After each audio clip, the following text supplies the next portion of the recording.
Some of you may have seen that Mind the Gap in the London Tube, and you know that little gap between the train and the platform.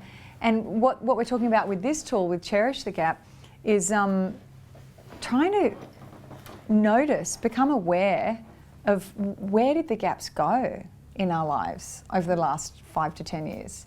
Where would you think, you know, what's gone on with the gaps that we used to have?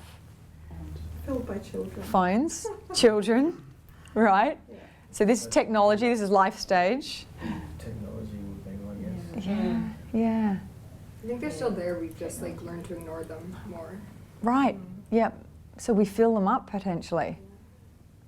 I think, you know, we had this great client, a bunch of lawyers, and they were saying that back in the day, you would write a brief and post it to the lawyer with whom you were, you know, engaging with in London, and that could take 10 days, you know, across the ocean by plane or ship, and then they would sit and think about it for, you know, a good week and type their email, their letter back and post it back, and everything just moved so much more slowly.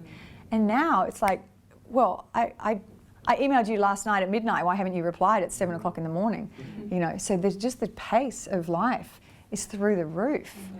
And so if we can notice where there might have been a gap, or we can have a gap, and recreate that. So do you ever get to the end of the day and your partner or whoever you live with goes, how was your day, what did you do? And you look back and you just go, I don't know, it was a blur. Yeah. It just, everything melted into everything else. There were no gaps. Did I stop for lunch? No, I think I just worked through lunch. And one meeting turns into the next, and oh, I checked my phone in between, and in the corridor I did that, and then rushed off to school, did the pick-up, took the kids to ballet or whatever it was. It's just this constant stream. And so the idea of cherish the gaps is not that you're doing less, it's just that you're pausing to breathe. Right. And then you've got beginnings and endings for everything. Okay, we just had that meeting. Imagine if you had a really horrible meeting with somebody, say a boss, and you just have an interaction that isn't great, and then you've got to rush straight into a staff appraisal. Do you think that energy that from the yucky meeting is going to go into the staff appraisal potentially? So just that idea of put an end to something, really finish it, put it down, and then start up again, and consciously do that. So find the gap, cherish the gap. So notice to what extent you're blending events and activities, and you're just letting them run one into the other. And then attempt to instigate clear beginnings and endings, just like I was talking about, so that you get that felt sense of that is done. Yeah.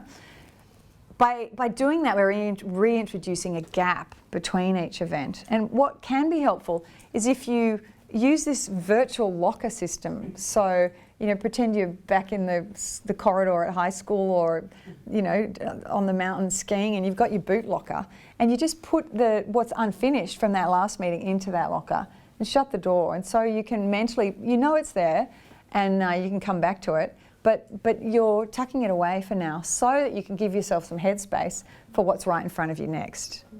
And ideally in between, you're putting the kettle on or going for a quick lap around the block or whatever it is. Now, we had a client who said she loved this tool because she just kept putting things in lockers and she'd just leave them there.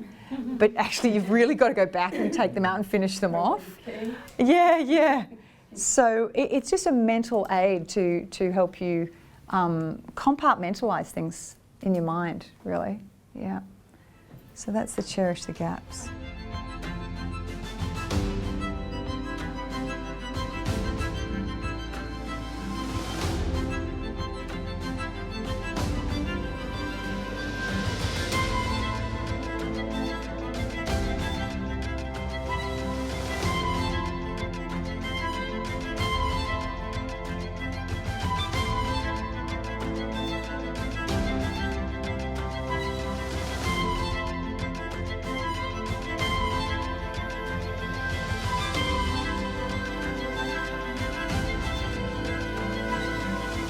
Tools from this capability are easy to learn and easy to utilise, and they're so valuable because what it gives us is it literally gives us our life force back.